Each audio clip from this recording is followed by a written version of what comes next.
Esse começo do Silent Hill 2 é perturbador de um jeito difícil de explicar. O James tentando enxergar o reflexo, tocando o próprio rosto, como se não se reconhecesse e estivesse encarando um estranho, ou tentando confirmar que o que ele via ainda era real. A tremedeira na mão entregando que o corpo ainda refletia o ato de violência que ele cometia poucas horas atrás desse momento, mas a mente já parece distante e já não reconhece mais esse homem do passado e só flutua nesse estado estranho de apatia, sem passado e sem rumo.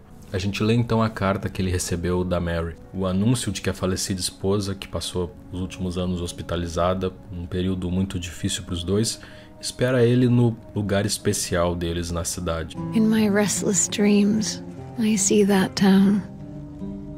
Silent Hill. I'm alone there now. In our special place.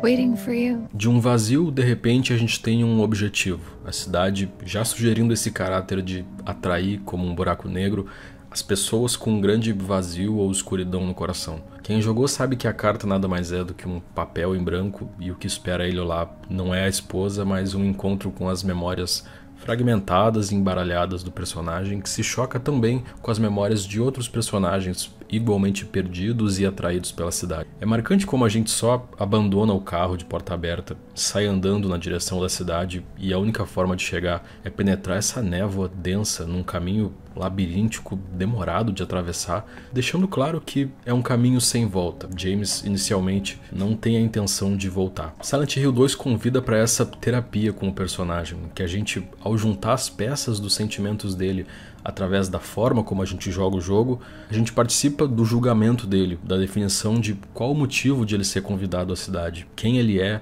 por que fez o que fez e o que ele sentia sobre a mulher e sobre si mesmo. E ao mesmo tempo, ao participar dessa construção, a gente é julgado de volta, numa experiência que vai ser única para cada pessoa, que continua forte no remake, até dando uma perspectiva diferente sobre alguns momentos do jogo. Vamos falar um pouco sobre Silent Hill 2. E aproveitando para passar o recado para quem curte jogo, cinema e animação, já pensou poder transformar uma coisa que tu gosta muito em uma profissão?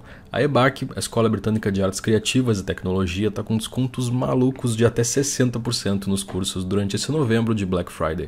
É um momento muito bom para tirar os planos do papel e investir na própria formação. E tem uma variedade muito legal de curso dentro de audiovisual. Curso de roteiro, edição, direção, animação em 2D e em 3D, documentário. Tem muita opção boa para poder ingressar num mercado que está se aquecendo e com a possibilidade de estudar no teu tempo, como e onde tu quiser. Com um curso de roteiro, por exemplo, dá para aprender a criar histórias envolventes da vida a ideias em diferentes gêneros narrativos, em diferentes formatos, traduzindo sentimentos complexos através das histórias. Tudo sempre com acompanhamento individual de tutores que já atuam no mercado e vão te dar um direcionamento ao longo de todo o curso e te ajudar a construir um portfólio para o mercado. E presta atenção, quem acompanha o canal consegue um desconto acumulativo usando o cupom que está aí na tela. São R$300 de desconto a mais em qualquer curso que tu escolher. E não, isso não é normal, é desconto só durante a Black Friday mesmo, então não perde tempo. Cola na descrição ou no comentário fixado e aproveita esse descontão para fazer um investimento na tua formação. Continuando, logo entrando na cidade a gente encontra a Angela e se já parecia que o James estava confuso, nem se compara a situação dela. I'm looking for my mama. My mother. It's been so long since I've seen her. I thought my father and brother were here, but I can't find them either. Rola esse diálogo surreal no meio de um cemitério. Fica claro como tem mais pessoas lá que foram atraídas pela cidade por outros motivos que estão perdidas dentro do próprio labirinto. A gente vai montando aos poucos o quebra-cabeça de o que é Silent Hill, como um lugar em que as ficções das pessoas vazam no mundo real. Num livro sobre a saga, diz que o espaço onde a cidade foi construída era um lugar sagrado para os nativos que habitavam, que não era um lugar maligno, mas que teve a sua natureza distorcida pelas tragédias que aconteceram lá. E um dos pontos que se repete tematicamente no jogo são essas histórias esquecidas, abandonadas, que afundaram no lago, que agora é o destino turístico mais popular da cidade, e que vazam no mundo real de tempo em tempo, criando uma atmosfera em que as memórias e os pesadelos das pessoas envolvidas nas tragédias atraem e se misturam com as de quem entra lá. Nesse sentido, no processo de desbravar através das próprias memórias, o James explora também as memórias enterradas desse grande organismo que é a cidade. A forma com que o jogo posiciona a gente em relação à cidade é uma das coisas mais marcantes de Silent Hill. Tanto a relação entre o jogador e o espaço, quanto entre o jogador e os obstáculos, na forma dos monstros e dos puzzles, pontua o tempo todo como a gente não domina aquele lugar. Logo no começo do jogo a gente acha um mapa da cidade, um primeiro elemento mais familiar e que estabelece uma relação mais segura com o espaço do jogo, que remete àquela perspectiva do mundo do jogo como um mundo a ser explorado, dominado, sobre o qual o jogador tem controle e vai reivindicando para si cada parte do mapa. Mas o jogo vai aos poucos derrubar essa perspectiva sobre a cidade. Não é essa a relação do James com ela. Em primeiro lugar, já começa que o mapa é completamente enganoso em relação a onde dá ou não dá para ir. Várias vezes o jogador se vê seguindo a lógica do mapa para se locomover e encontra, por exemplo, uma cratera com um abismo que vai infinitamente para baixo, sem nenhuma explicação para como isso poderia ter acontecido. Ou pode ser que tu encontre essas contenções estranhas bloqueando um caminho que parecia aberto no mapa. Inclusive, pelo fato de a névoa limitar muito o raio em que o personagem enxerga, a gente, na maior parte do tempo, não tem uma compreensão mais ampla de por onde está se locomovendo ou para que lado daquela névoa estão as respostas que o personagem está procurando. Acaba sendo necessário abrir o mapa o tempo inteiro e é inevitável se perder várias vezes e acabar num lugar sem saída com um monte de monstro na volta. Nesse sentido, o mapa acaba sendo uma ferramenta para desorientar o jogador o tempo todo. Além disso, o jogo não tem compromisso com coerência espacial. Como reflexo desse labirinto destruído que são as memórias do personagem, vários caminhos dão em lugar nenhum, coisas enormes existem em lugares que deveriam ser pequenos, como memórias deslocalizadas ou escondidas dentro de outras, reafirmando essa dinâmica inconsistente da realidade do jogo, sobre a qual a gente navega sem nunca ter certeza de que a mesma porta vai dar no mesmo lugar. Um outro elemento que quebra a relação que a gente espera ter no contexto de um jogo são os monstros. Lembrando, a cidade dá vida aos mundos internos das pessoas e parece que algumas experiências são compartilhadas conforme os laços entre as pessoas se estreitam e uma consegue enxergar o mundo do outro, como o momento em que a gente sente a forma com que a Angela vivencia a cidade, um inferno, sempre insuportavelmente quente, ou o momento que a gente enfrenta o monstro que representa o abuso que ela sofria da família. Mas a maioria das experiências o James vivencia sozinho, de forma que a maioria dos monstros são parte dele. Num papel que a gente coleta do lado de um cadáver, ele lê que o único jeito de sair é não saindo. A gente encontra ao lado de um cadáver que, olhando bem, é muito parecido com o James, como se representasse mais uma das várias vezes em que, no inferno que se repete na cabeça dele, ele escolheu fugir, não confrontar aquela realidade, ou foi morto por um desses monstros. What's the point? It's easier just to run. Maybe it's all we deserve. I'm not like you.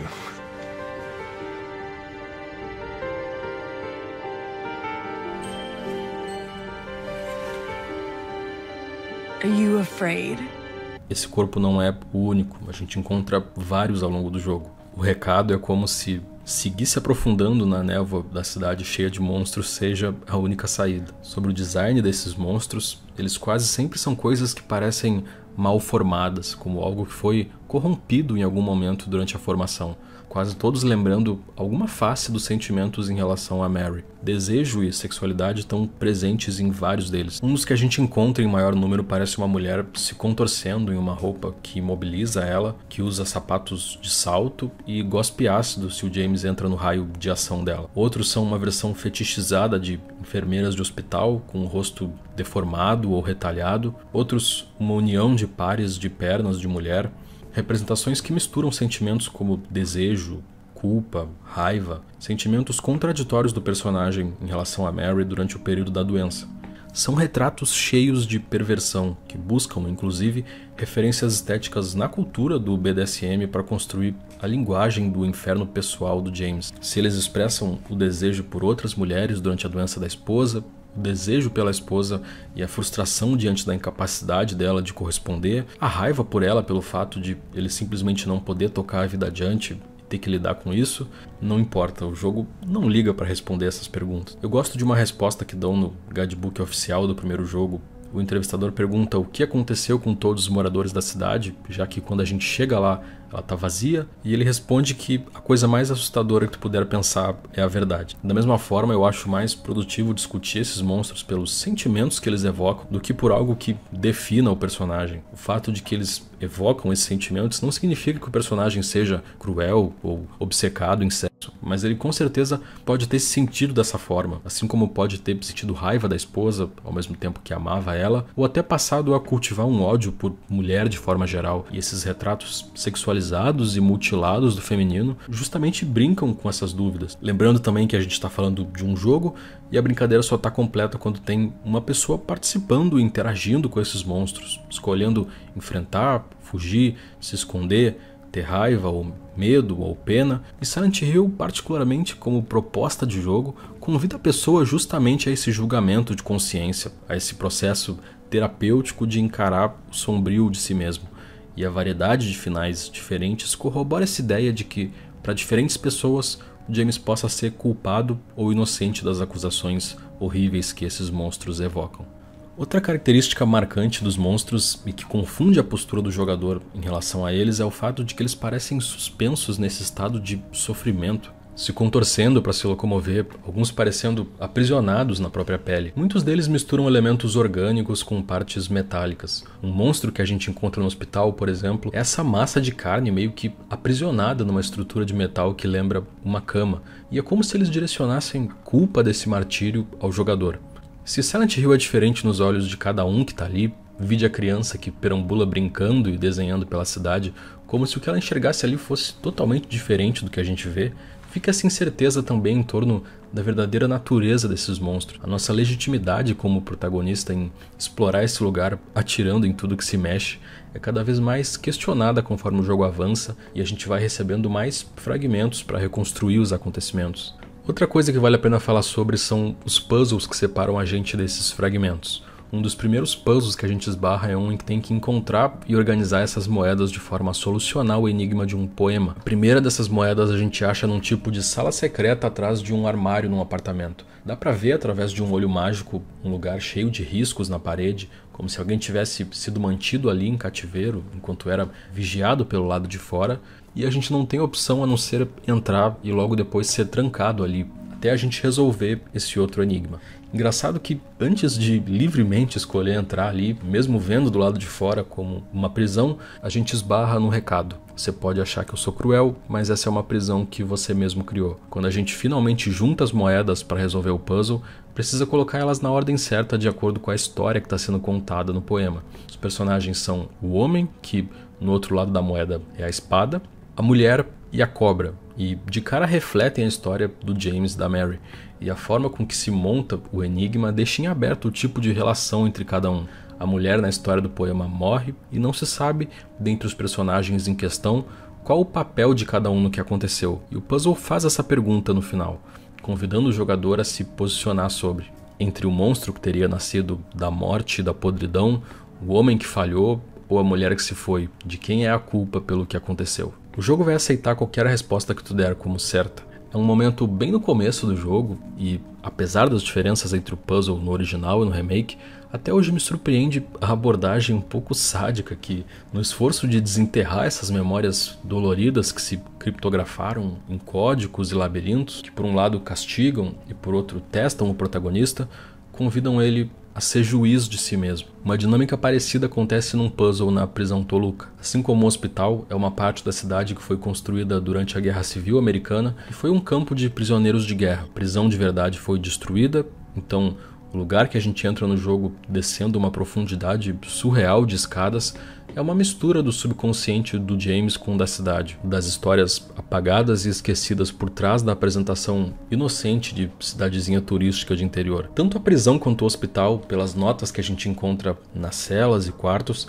são lugares em que tragédias foram operadas e sistematicamente empurradas para o esquecimento, o que combina com o fato de a prisão que a gente visita se localizar embaixo do lago, um lugar que é descrito no jogo como dotado de uma mística. Segundo uma nota que a gente encontra, muitos cadáveres descansam no fundo do lago e as mãos deles se estendem em direção aos barcos que passam por cima. É sob esse lugar de histórias esquecidas, tentando alcançar a superfície, que o James e os outros personagens que estão em Silent Hill fazem um mergulho mais profundo nas próprias consciências. E no caso do James, a gente vai participar do processo. Ao longo dessa parte, a gente encontra caminho através de buracos, frestas e caminhos criados por outras pessoas que tentaram escapar de lá, reconstituindo os medos, os afetos, os passos deles de forma a encontrar uma saída do labirinto infernal que é a prisão. O puzzle que a gente precisa resolver no fim dessa parte da prisão é sobre 6 pessoas que cometeram um crime. A gente precisa ligar as motivações ao crime de cada um na forma de poemas e definir qual desses 6 é o inocente. O remake inclusive adicionou uma camada diferente nesse enigma. Cada vez que tu abordar esse puzzle, ele vai ter uma resposta diferente, aleatória, dentre o cara que prendeu fogo na igreja por prazer de assistir tudo queimar ou por justiça contra os abusos que as crianças sofriam, o ladrão que rouba por ganância ou por não ter outra opção, o assassino que mata por maldade ou para se defender de uma agressão, como se não tivesse resposta certa, mas é necessário bater o martelo mesmo assim. E o jogo é claro em mostrar que o James, ao fazer esse julgamento, condena também a si mesmo, o que reflete também a posição do jogador em relação ao James. Construir o nosso julgamento em relação as motivações dele para fazer o que fez, é como se o jogo apontasse um dedo de volta, direcionando para um dos diferentes finais que dá para alcançar no Silent Hill 2. É legal como não são nada óbvios os fatores que influenciam a decisão de qual final a gente vai ter no jogo. São coisas simples e que são referentes à forma com que a gente joga o jogo, quais itens a gente examinou com atenção, uma foto da falecida esposa, as coisas que mais atraíram o olho e a atenção do jogador enquanto ele andava pela cidade. Depois dessa cena na forca caindo para debaixo do pátio de execução, a gente vai parar nesse lugar onde eram descartados os corpos que, como a gente viu ao longo de toda a parte da prisão, foram vítimas de todo tipo de arbitrariedade, até um massacre de presos sob o pretexto de livrar eles do martírio da epidemia de uma doença na prisão que na verdade nunca existiu. A gente não tem opção senão se jogar no buraco onde eles eram descartados. É a única saída da prisão. É forte como ao longo de todo o jogo várias vezes tu vai estar nessa situação de olhar para um buraco e confirmar a decisão de se jogar. Como que para confirmar que não dá para ter a menor ideia do que esperar lá embaixo, mas se a gente foi capaz de julgar os crimes dos outros, mesmo depois de se colocar no lugar deles, explorando a prisão, então deve ser capaz de se submeter também ao julgamento e à possibilidade de ter o mesmo destino que eles. Muita gente nova vai conhecer o jogo a partir do remake e possivelmente trazer novas perspectivas sobre essa jornada maluca e intensa que é o Silent Hill 2. Eu quero saber de quem jogou, se gostou também, o que achou e se curtiria ver vídeos de outros jogos da franquia aqui no canal também. Fala pessoal, se vocês notaram que a voz mudou de repente é porque eu tô invadindo o vídeo do Otávio aqui rapidinho, primeiro para enaltecer o trampo que ele tem feito nesses últimos meses, não só nesse vídeo aqui, mas em toda essa última sequência de 4 vídeos do Otávio, que foi excelente, eu recomendo demais vocês procurarem caso tenham perdido algum, mas eu tô passando aqui para dizer que apesar de sumido eu não parei de escrever nesse tempo, desde alguns roteiros que eu pretendo trazer aqui para vocês e eu tenho certeza que o público do canal ia curtir, como um sobre a Guerra de Sucessão, um arco mais recente de Hunter x Hunter, que já pediram pra gente falar sobre aqui nos comentários, até coisas mais inusitadas como um sobre Shin Megami Tensei, a série mãe de Persona, tá simplesmente gigante, quanto mais eu tento fechar esse roteiro, maior ele fica. E vale dizer que nesse intervalo eu cheguei a produzir um vídeo que a princípio tinha achado um tanto pessoal demais, acabei deixando só pros apoiadores mesmo, mas hoje já tô começando a cogitar soltar aqui pra vocês também qualquer hora. Esse não é o único do nosso catálogo inclusive, já que o episódio seguinte da nossa série de Avatar também é exclusivo pros apoiadores, e esse sim eu prometi só soltar pra todo mundo aqui no canal quando o seguinte já estivesse pronto. Todo esse conteúdo adicional, além de textos e outras recomendações, tu encontra em apoia.c/quadroembranco e fica meu humilde pedido aqui pra vocês fortalecerem, darem uma olhada lá na campanha e ajudarem com o valor que vocês tiverem. Os vídeos liberam acesso com a menor recompensa de todas, pra gente conseguir manter esse trampo por pelo menos mais uns aninhos aí. Valeu todo mundo que não desistiu da gente e a gente espera conseguir trazer muita coisa legal pra vocês nos próximos dias. Acho que é isso, um último aviso é que a gente tá em semana de Black Friday e nesse momento a gente tá cobrindo os descontos nos livros e quadrinhos lá no nosso grupo de promoções, então fica o convite pra vocês participarem também, já tem mais de 6.000 pessoas por lá. A gente espera encontrar vocês logo, então até a próxima.